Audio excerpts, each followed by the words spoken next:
l'avez réclamé chez vous, il arrive. Alors, si vous ne le savez pas, le 28 mai de chaque année, c'est la journée internationale de l'hygiène menstruelle. À cet effet, nous avons voulu échanger avec vous. Ça sera vraiment Vous l'avez réclamé chez vous, il arrive. Aussi interagir. Aujourd'hui, ce ne serait pas moi qui va aborder cette question, vu que ce n'est pas dans mon domaine. Je n'aurai pas plus de connaissances là-dessus. Voilà raison pour laquelle vous avez devant vous des spécialistes, des experts en ce qui concerne la santé publique qui vont aborder vraiment cette thématique de la muqueuse de l'utérus, l'endomètre qui s'apprécie au cours du temps. On n'a pas besoin d'un savon. Que ça soit un pH alcalin, un pH neutre et tout. Donc, on n'utilise pas le savon. On lave le vagin à l'eau claire. Donc, nous, on ne nous a même pas dit un savon à pH neutre. Non, c'est comme nous, on a appris. Ben là, je sais pas, ça dépend de son expérience à elle. Mais ce que moi, j'ai appris en science, c'est que le vagin s'auto-nettoie, n'a pas besoin d'un savon. Donc, que ça soit un pH neutre, pH quelconque et tout. Pas du tout. Ça, moi, je ne l'ai pas appris.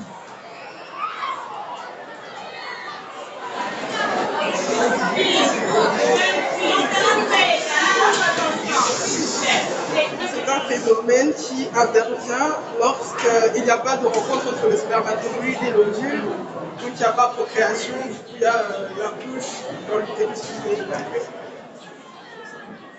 Bonjour, je me nomme l'élève Brielle, puis comme vous allez, nous de la deuxième littéraire A.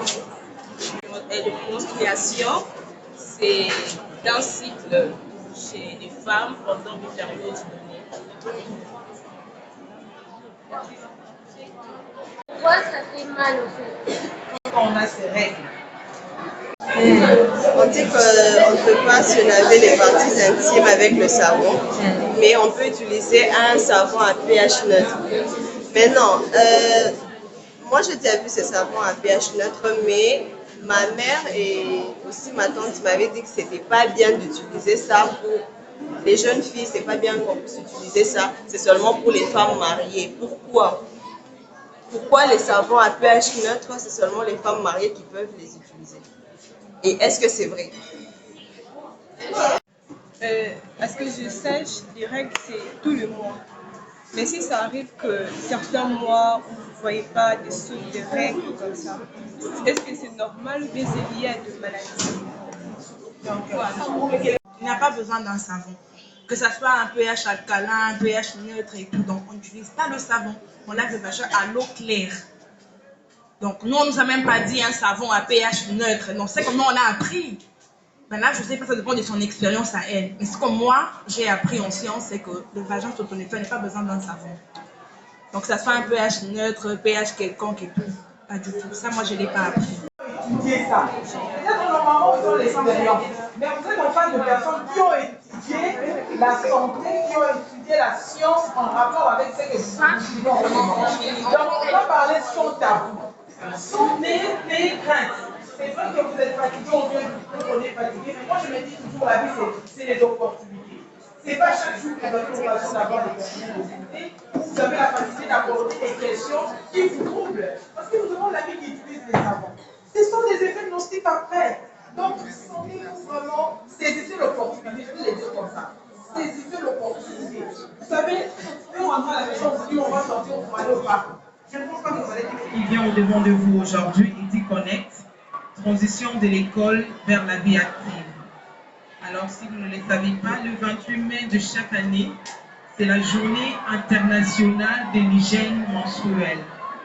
À cet effet, nous avons voulu échanger avec vous. Ça sera vraiment un débat participatif où on attend de vous des questions pour que vous puissiez interagir. Aujourd'hui, ce ne serait pas moi qui va aborder cette question, vu que ce n'est pas dans mon domaine. Je n'aurai pas plus de connaissances là-dessus. Voilà raison pour laquelle vous avez devant vous des spécialistes, des experts en ce qui concerne la santé publique qui vont aborder vraiment cette thématique. Et comme vous les voyez, À ce que je sache, les règles c'est tout le mois. Mais si ça arrive que certains mois où vous ne voyez pas des sautes de règles comme ça, est-ce que c'est normal ou bien c'est lié à des maladies? Donc,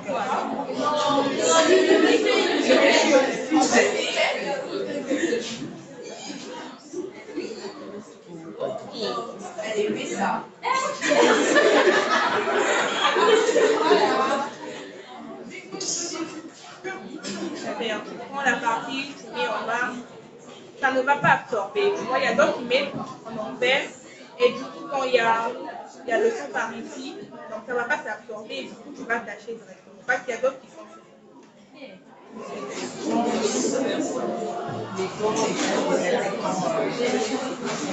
Et merci à vous pour la patience. Cette année, on a voulu faire différemment parce qu'on estime que vous avez la possibilité quand même pendant vos périodes de menstrues d'avoir les bandes hygiéniques et tout. Mais on a plus visé l'assainissement du milieu, beaucoup plus les installations où c'est une zone à forte bactérie, à forte infection. Alors, raison pour laquelle nous allons remettre ces produits au niveau de l'école pour permettre à ce que quand on fait les nettoyages, donner un coup de pouce au niveau de l'école pour que le milieu et les installations soient vraiment assainis, propres, pour que quand vous avez vos périodes de menstrues, vous ne soyez pas exposés à des infections, à des bactéries, à des microbes. Donc, je vais remettre les kits à madame, s'il vous plaît. C'est Madame Varlette Mompassi-Bapité, coordonnatrice de la structure EduConnect, transition de l'école vers la vie active. Notre vision déjà, c'est pouvoir former l'enfant, les jeunes générations, par la transmission d'un ensemble de connaissances, alors qui peuvent être académiques ou non académiques. Déjà par rapport à cette thématique, en marge de la journée internationale de l'hygiène menstruelle, il faut préciser, alors on a remarqué que ce sujet était tabou dans nos sociétés, alors que les enfants arrivés à l'âge de la puberté, arrivés à l'âge où elles voient ces choses, elles n'ont pas la connaissance, elles n'ont pas vraiment, si la connaissance y a, mais elle n'est pas approfondie. Alors ce qui expose déjà nos enfants, les filles, à des infections, à des dangers à long terme même. Nous avons entendu le médecin qui a parlé de fertilité qui peut être causée par une mauvaise hygiène. Donc il était important pour nous de ne pas laisser passer cette journée parce que jeune femme d'aujourd'hui, c'est la femme de demain. Elle a en elle la vie. Voilà pourquoi nous devons nous assurer qu'elle se protège elle-même pour transmettre cette vie-là. Donc, il était important de pouvoir faire venir le personnel de santé qui maîtrise un peu ces sujets pour aborder avec elle des questions qui peuvent comme ça les aider à vraiment mettre un accent sur l'hygiène pendant cette période de règles, afin de s'éviter bon nombre de maux qui peuvent occasionner des maladies et même des maladies mortelles. J'ai lu quelque part où on fait mention de l'utilisation, par exemple, des tissus, des habits. On ne se rend pas compte, mais ça peut créer des chocs, ça crée des infections qui peuvent être mortelles pour l'enfant.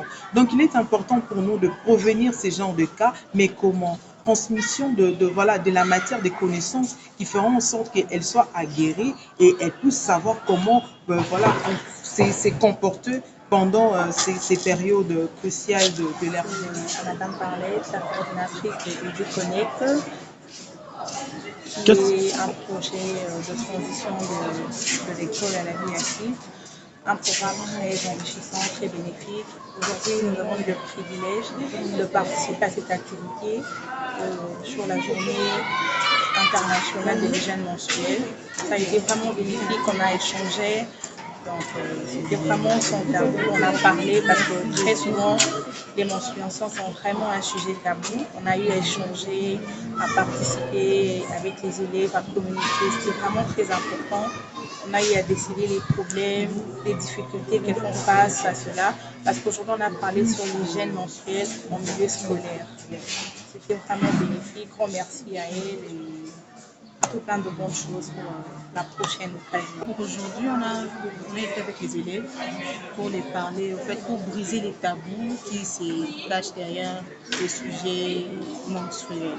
Voilà, comme chaque le 28 mai, c'est la journée internationale de l'hygiène menstruelle et que comme cette année, ça sera un dimanche, on a précédé juste de 2 jours pour essayer d'échanger avec les élèves par rapport à cette date. Mon premier message sera plus adressé aux parents des élèves. Pourquoi? Parce que c'est à nous, parents, commencer d'abord d'avancer avec un premier pas avec nos filles à la maison pour leur permettre de mieux comprendre qu'est-ce qu'est l'hygiène menstruelle et pour leur permettre de bien faire l'hygiène pendant leur période des règles. Voilà, en tout cas, c'était vraiment intéressant. On a essayé d'échanger, apporter quelque chose aux filles par rapport à l'hygiène. On a plus parlé sur les enjeux, conséquences dues à une mauvaise hygiène. Voilà. Je me nomme l'élève Priel, oui, comme élève de la deuxième littéraire. Premièrement, on a beaucoup appris. Il y a certaines choses qu'on ignorait, mais qu'on vient d'apprendre avec les dames. Elles nous ont beaucoup instruit et elles nous ont montré beaucoup de choses que nous devons éviter et beaucoup de choses que nous devons faire. En tant que femme, en tant que fille, premièrement, nous devons d'abord avoir l'hygiène corporelle. C'est vraiment le principal, la base en fait. Parce que si on n'est pas propre, ça ne servira à rien en fait. Oui, mes impressions sont bonnes. J'ai passé un agréable moment et j'ai appris certaines choses que je ne savais pas. On nous a parlé de la femme en général, des cycles menstruels et tout ce qui concerne ce point de vue-là. Et j'ai passé un bon moment, un agréable moment. J'aimerais exhorter ces femmes-là ou ces élèves-là à écouter plus à l'écoute des conseils qu'on peut leur donner par rapport à ce sujet. C'est-à-dire que tout ce qu'on nous donne, même dans le cadre scolaire, peut être bénéfique pour nous à l'avenir. Et moi, c'était une opportunité pour moi d'apprendre comme ça avec les personnels médicaux qui étaient là.